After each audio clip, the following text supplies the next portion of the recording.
I'm James Krupa. I'm a new team leader here at CatSci in the heart of Nottingham.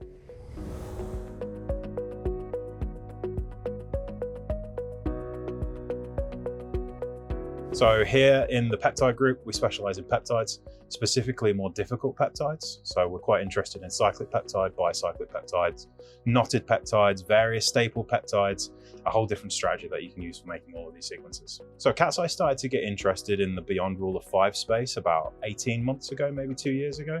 So we set up before I joined the company, CatSci set up an oligonucleotide department in Cardiff.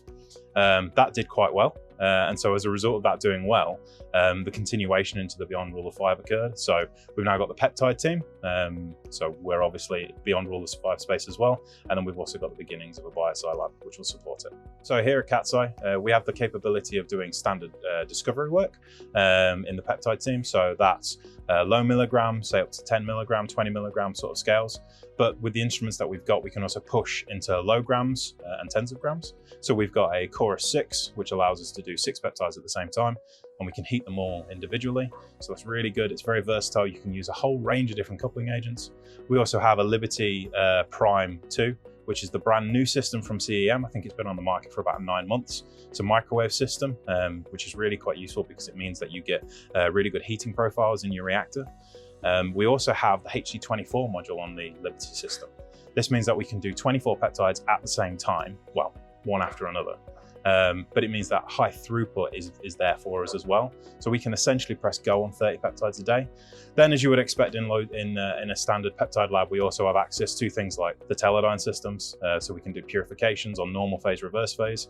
We have rotary inverters, so we can do manual solid phase chemistry as well. There's a lot of things that you'll put in a manual glass column that you wouldn't want to put down a 200,000 pound instrument, because I'll get in a lot of trouble if we do that. Then we also have various centrifuges, chilled centrifuges. There's a QTOF next door, LC systems. It's everything that you would expect, and then to be honest more. One of the biggest problems with the work what we do on peptides is linear sequences, simple sequences. They can be quite easy, obviously. However, that's not where we're positioning ourselves. So we're positioning ourselves into a more complicated space. As a result of that, the chemistry on the resin may not be as effective. So you end up with a lot of impurities. The impurities can be very closely related to the product that you're actually making. And so as a result of that, one of the biggest challenges in peptide chemistry as a whole is purification. And as a result of that, you have to know exactly when you're purifying. Depending on the chemistry you're doing, you'll have different points of purification. The versatility of the systems that we have is then built around that. So we can do the normal phase purification. So if we have, say we're making a bicyclic peptide, we're doing some work off resin, and we take it off the resin fully protected, it's going to be more amenable to normal phase purification. If that means that we then have the ability to access material quicker as a result of purifying first, then going into the next stage of a reaction, and then doing the next stage, that's really good.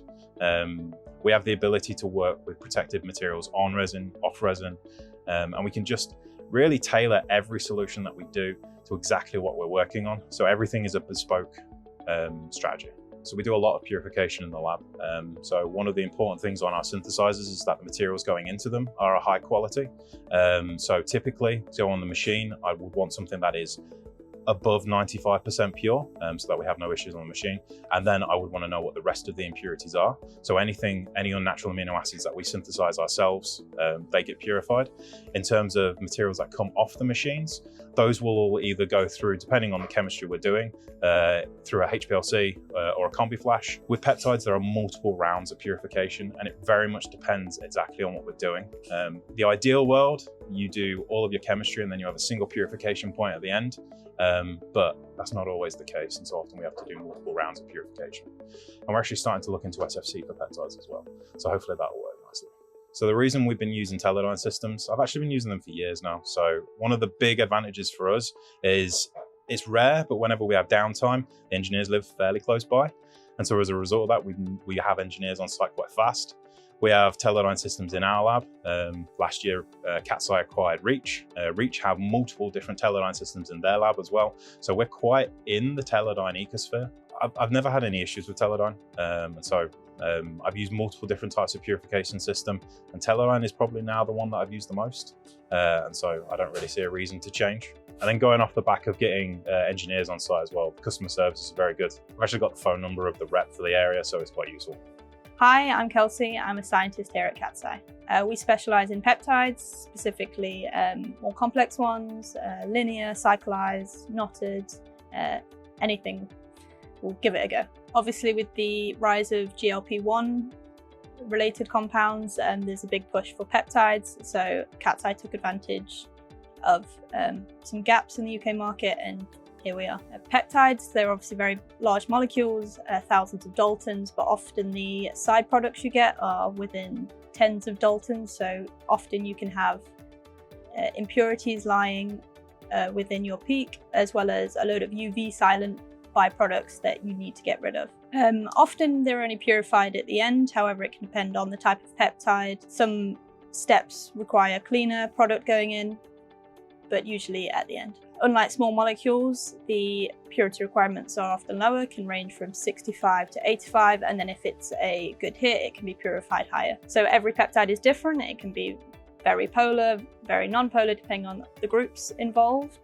And on the Combi Flash, the ability to do normal phase and reverse phase can help tweak what you need, and especially the use of the gold reverse phase columns allow for really good separation and also, and more importantly, reproducible separation. The interface is really user-friendly, and the ability to change the gradient on the go without having to stop the machine, and I'm also a big fan of the chime at the end.